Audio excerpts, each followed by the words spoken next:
Thanks. Given the United States' commitment to internet freedom as articulated by Hillary Clinton in January, does Australia's proposed internet filter threaten our relationship in any way? And can the United States continue to put pressure on Iran and China over internet freedom if they don't similarly pressure Australia? Jeff, that's obviously for you. It has been reported the State Department's quite concerned about the government's plans for internet filters. So, no, I was just noticing this seems to be the hot seat tonight. Yeah. I didn't think I could. I went to the dentist today, so I thought I'd already done this. But look, on the issue of the internet, we have been very clear. The internet needs to be free. It needs to be free the way we have said skies have to be free, outer space has to be free.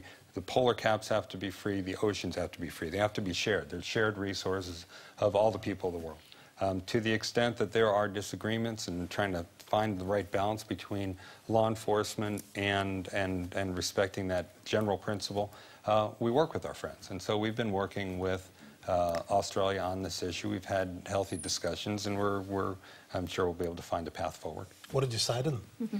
I said I'm sure we'll be able to find a path forward. Now, presumably, you have made the State Department's argument, which is that internet filters are essentially censorship and a bad idea. Well, what we've said is that we have been able to accomplish the goals that Australia has described, which is to capture and prosecute child pornographers and others who use the internet for terrible purposes without having to use internet filters. That we have other means, and we are willing to share our efforts with them in order to allow them to at least look at a range of choices as opposed to moving in one particular direction. It's an ongoing conversation, and again, as Tanya was saying, we learn a lot from each other. We're learning things from Australia in these discussions, and they're learning things, I hope, from the United States. Let's hear from Joe Hockey briefly on this, because you do object to the internet filter yourself, as far as I understand it. Well, although the coalition doesn't have a set policy on this, so you're out there on your own. Well, no, Tony, no. It's going to come as a surprise. Okay, no. Who else are you out there with? No. Let me just say this: we're waiting to see the legislation, and the government hasn't put forward yet.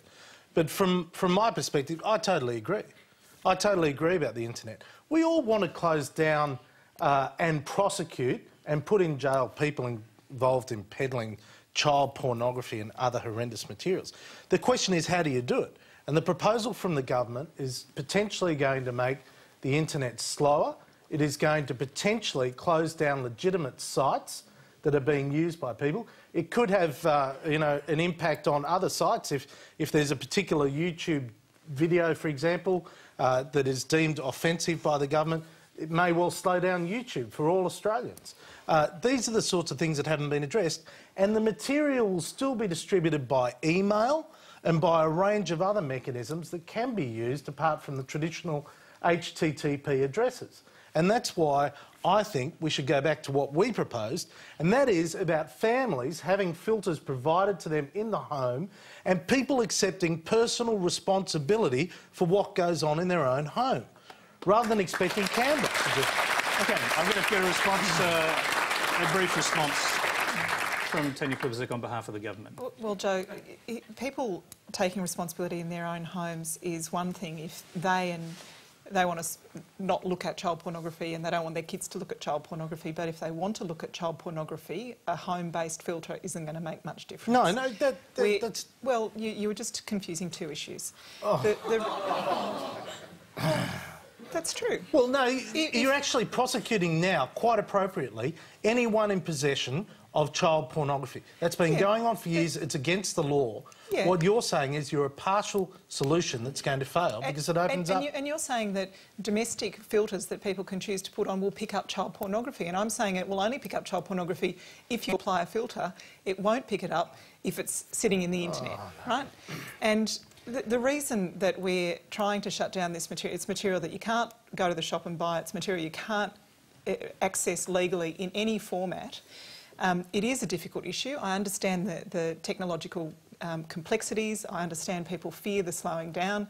I don't know that there is an easy solution to this, and I'm interested to hear of the US experience, but certainly there's still a lot of child pornography available that's generated all over the world that people are accessing in the United States. Of course. This won't stop the child pornography. This will not stop the child pornography, your proposal. What it will do is it'll go in other directions, and hopefully the law enforcement agencies will crack down. I actually think reducing the demand for child pornography is... I'm agreeing that it might not stop every single instance of this around the world. Of course we want to stop that. Reducing the demand for it You feel like you're in Congress again? OK, it's time to move along now.